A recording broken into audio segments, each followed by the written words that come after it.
Hello दोस्तों, welcome to our channel SMKK। पहली बार आए हैं तो चैनल को सब्सक्राइब जरूर करें और शेयर मार्केट की नई नई वीडियोस के लिए बेल आइकन को प्रेस करके और ज़रूर सेलेक्ट कर दें। तो दोस्तों फाइनली निफ्टी आज हरे निशान में देखने को मिली। काफ़ी दिन बाद निफ्टी पॉजिटिव में थी। अगर देखा जाए तो पिछले एक महीने की परफॉर्मेंस देखो तो यहाँ पे टॉप से देखो 26,216 से निफ्टी कितना डाउन आ चुकी थी, लगभग 5.5%। लेकिन उसके बाद आज 217 पॉइंट की अच्छी खासी तेजी देखने को मिली। अब पॉइंट ये है कि क्या निफ्टी ऊपर ही जाता रहेगा या नीचे भी आएगा। दोस्तों इस टाइम पे सिचुएशन ऐसी है कि किसी भी टाइम कुछ भी हो रहा है, तो इसीलिए कोई भी पहले प्रेडिक्शन नहीं कर सकता कि निफ्टी कितनी ऊपर जाएगा कितनी डाउन जाएगा। उसके रीज़न 3-4 है, जैसा कि आपको बता देते हैं। सबसे पहले FIs एंड DIs का डाटा। अब DIs तो बाइंग कर रहे हैं, सबको पता है कि 39,000 करोड़ के आसपास की बाइंग इस महीने हो चुकी है, लेकिन FIs ने सेल किया है वही 39,000 करोड़ का। तो FIs काफ़ी मार्केट से निकल रहे हैं। कहाँ जा रहे हैं? चाइना में। चाइना में क्यों जा रहे हैं? क्योंकि चाइना ने काफ़ी अपनी पॉलिसीज चेंज की हैं, लेकिन उसके बावजूद काफ़ी लोगों का कहना है कि चाइना की बजाय FIs वापस इंडिया में आएंगे। देख लेते हैं। अभी ये चाइना का इंडेक्स है SSE कंपोजिट। पिछले एक महीने की परफॉर्मेंस देखो, ये पिछले एक महीने भी नहीं, 2 हफ्ते की परफॉर्मेंस देख लो, 13 सितंबर से अभी तक। तो कितना 30% ऊपर चला गया है चाइना का इंडेक्स। मतलब हमारी निफ्टी अगर देखा जाए पिछले एक साल की परफॉर्मेंस देखो सिर्फ 28% है, और चाइना का इंडेक्स 2 हफ्ते में 30% ऊपर चला गया है। उसका रीजन आपको बताया कि चाइना ने काफी सारे अपने पॉलिसीज चेंज किए हैं, जिसकी वजह से FIs वापस चाइना में इन्वेस्ट कर रहे हैं। देखिए for example the FXI a liquid Chinese ETF receive 3.7 billion in 2 weeks compare to 3.2 billion in India top 2 US ETF year to date. तो दोस्तों काफी FIs चाइना में पैसे डाल रहे हैं। यही रीजन है कि चाइना का इंडेक्स ऊपर जा रहा है और इंडिया से निकल रहे हैं। इंडिया से निकल के प्रॉफिट कमा के ही वो चाइना में जा रहे हैं। लेकिन ये किसने बोला है? ऑटोन ने हाईलाइट किया है कि अभी भी India market remains a promising opportunity for the investor even in times of volatility, but advise client to buy on dips rather than rushing to buy during rallies. तो दोस्तों उन्होंने वही बोला कि इंडिया अभी भी प्रॉमिसिंग अपॉर्चुनिटी है। His message to investor is when the fundamental remains in place like they do with India, have your shopping basket ready. तो वही उन्होंने बोला है कि अभी चाहे इंडिया मार्केट में काफ़ी वॉलेटिलिटी चल रही है, लेकिन उन्होंने बोला है कि डिप्स में बाय करते रहो क्योंकि FIs वापस इंडिया में आएंगे। तो दोस्तों वो भी रीज़न हो सकता है कि एक पॉजिटिव मैसेज आया है, और ये भी रीज़न हो सकता है आज ऊपर है। दूसरा हम देखते हैं क्रूड ऑयल की परफॉर्मेंस। क्रूड ऑयल आज थोड़ा सा नेगेटिव में है, हालांकि काफ़ी दिन पहले 77 पे चल रहा था और अभी 79.52 पहुंच गया, लेकिन 80 से ऊपर जाके नीचे आया। तो दोस्तों आज थोड़ा सा नेगेटिव में था, क्रूड ऑयल थोड़ा सा डाउन आया। उसका रीज़न है कि निफ्टी थोड़ा सा ऊपर है। तीसरी बात ये है कि ईरान इजराइल की वॉर। अभी इजराइल हमले तो कर रहा है। ये देखिए Israeli army confirms 85 rocket fired at Haifa from Lebanon. लेकिन ये 16 मिनट पहले की न्यूज़ है, जो कि मार्केट क्लोज होने के बाद आई है। और दूसरा ये कि ईरान से डायरेक्टली अभी इसराइल ने कोई ऐसी अटैक नहीं किया है। इसराइल ने, जैसा कि पहले बातें आ रही थी कि इसराइल शायद उनके न्यूक्लियर पे भी अटैक कर सकता है, शायद ऑयल पे अटैक कर सकता है, तो अभी वो देखने को नहीं मिला। तो इसीलिए थोड़ी सी शांति बनी है। तो ये 3-4 रीज़न हो सकते हैं जिसकी वजह से निफ्टी आउट ऊपर गया है, और इसी की वजह से काफ़ी सारे स्टॉक्स भी ऊपर गए हैं। तो थोड़े से स्टॉक कवर कर लेते हैं। सबसे पहले ट्रेंड की बात करते हैं। ट्रेंड आज 8,042 पे पहुंच गया और अपना ऑल टाइम हाई लगाया इसने। ये देखिए 52 वीक हाई भी 8,073 है और आज का हाई भी यही है। तो दोस्तों जैसे कि मैंने आपको पहले ही बताया हुआ है कि फंडामेंटली स्ट्रॉन्ग है, काफ़ी ज़्यादा फंडामेंटली स्ट्रॉन्ग है। तो ये अगर गिर भी जाए तो आपको बाय ऑन डिप्स पे जाना चाहिए। बहुत ही अच्छा स्टॉक है।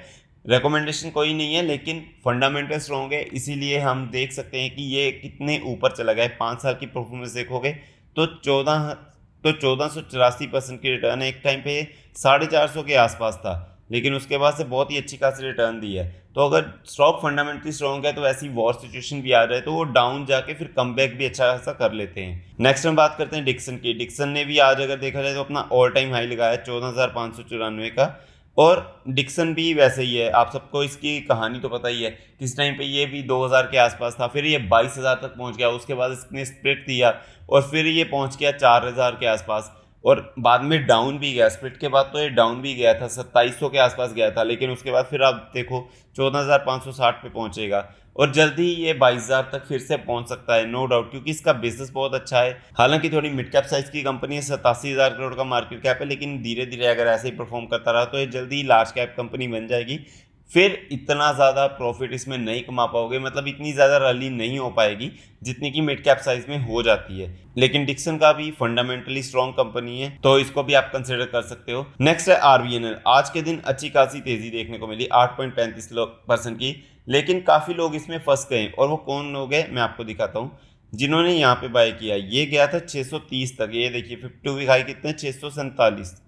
तो जिन्होंने यहाँ पे बाय किया है ना, वो अभी पछता रहे हैं, क्योंकि वो लगभग कितना 22-23%, 25% डाउन है। लेकिन जिन्होंने 5 साल पहले या 1 साल पहले ही लगा लो, जिन्होंने 1 साल पहले खरीदा होगा वो आज भी 203% के प्रॉफिट में है, और जिन्होंने 5 साल पहले खरीदा है 1800% के। तो इसीलिए बोलते हैं कि आपको प्राइस अच्छे पे फंडामेंटली स्ट्रॉन्ग खरीद लेने चाहिए। अगर आपने हाई प्राइस पे भी खरीदा है ना, तो फिर भी मुझे नहीं लगता घबराने वाली बात है, क्योंकि ये जितना डाउन आते हैं ना तो कमबैक भी उतना ही स्ट्रॉन्ग करते हैं। लेकिन आप में पेशेंस होना चाहिए, अच्छे स्टॉक्स हैं, ऑर्डर मिलेंगे तो ये वापस ऊपर जाएंगे। रेलवे स्टॉक्स पे इम्पैक्ट इसलिए ज़्यादा पड़ा क्योंकि आपको याद होगा G20 में कॉरिडोर की बात हो रही थी, जिसके थ्रू इन्होंने अपना बिजनेस करना था, इंडिया ने मिडिल ईस्ट के साथ प्लस यूरोप के साथ। तो उस टाइम पे स्टॉक्स काफ़ी भागे थे, लेकिन अभी वो होता नहीं दिख रहा, क्योंकि ईरान, इजराइल ये सब मिडिल ईस्ट में ही आते हैं। तो जो कॉरिडोर था वो मिडिल ईस्ट से होते ही जा रहा था। तो दोस्तों अगर ये चीज़ें चलती रही तो ये थोड़ा पॉसिबल नहीं लग रहा कॉरिडोर अभी के लिए। तो इसलिए रेलवे स्टॉक्स में ज़्यादा गिरावट आ रही है।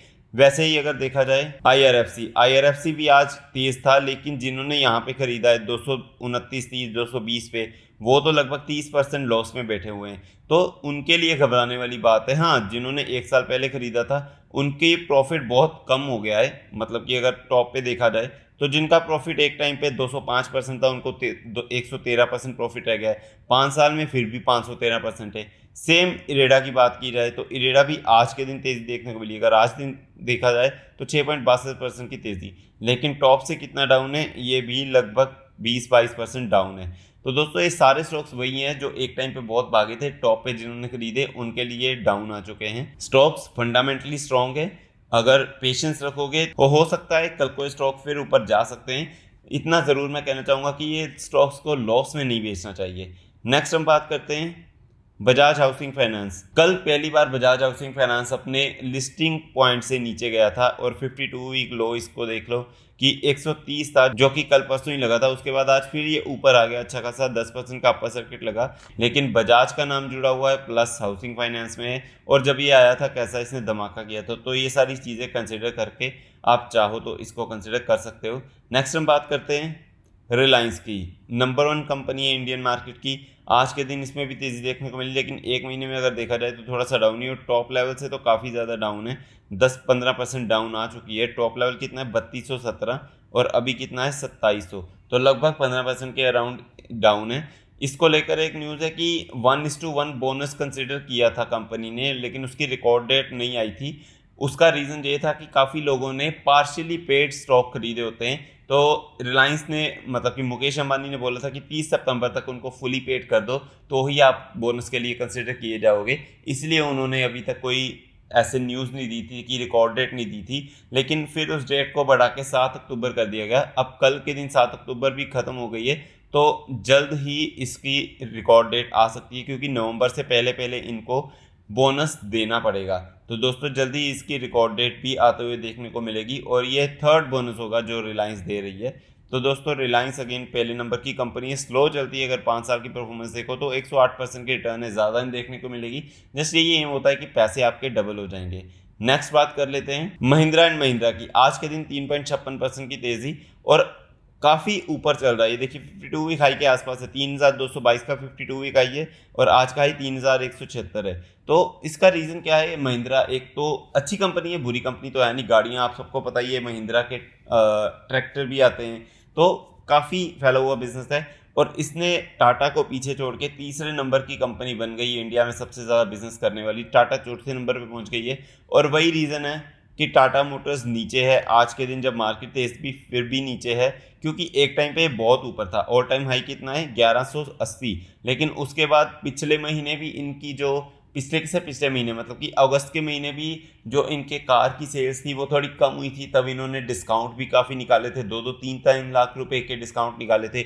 अब सितंबर के महीने भी इनकी सेल्स थोड़ी कम हुई है, थोड़ी गिरी है, तो ये थोड़ा चिंता का विषय बन गया है। इसीलिए टाटा मोटर्स इतना डाउन है। प्लस सेल्स के मामले में महिंद्रा ऊपर चला गया है, तो टाटा मोटर्स को जल्दी कुछ ना कुछ करना पड़ेगा। हालांकि इसकी पंच और टाटा हैरियर की काफ़ी सेल अच्छी चल रही है, नेक्सन भी अच्छी चल रही है, लेकिन फिर भी पहले से कंपेयर किया जाए तो थोड़ी सी डाउन आ गई है। तो ये सारी बात खत्म हो जाएगी जब रिजल्ट्स आएंगे। रिजल्ट आते ही पता चलेगा कि स्टॉक ऊपर जाएगा या नीचे जाएगा, क्योंकि रिजल्ट कितना अच्छा आएगा वो भी देखना मैटर करता है। और जैसा कि आपको पता है कि रिजल्ट का सीज़न शुरू हो चुका है, और मेन हमारे रिजल्ट कब शुरू होंगे, जो मतलब कि वैसे तो ऑलरेडी शुरू हो चुके हैं, लेकिन जो बड़ी कंपनीज के रिजल्ट शुरू होंगे वो है 10 तारीख को। आंध्र राठी का आएगा, देन इरेडा का आएगा, और टाटा एलेक्सी का भी आने वाला है, फिर टीसीएस का आने वाला है।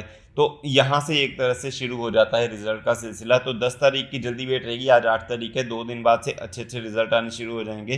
तो दोस्तों रिजल्ट पे बहुत डिपेंड करता है कि मार्केट कैसा बिहेव करेगी, क्योंकि काफ़ी टाइम से रिजल्ट ठीक ठाक आ रहे हैं, फिर भी मार्केट ऊपर जा रही थी क्योंकि एफआईज वगैरह काफ़ी पैसा डाल रही, लेकिन अभी माहौल काफ़ी सेंसिटिव बना हुआ है।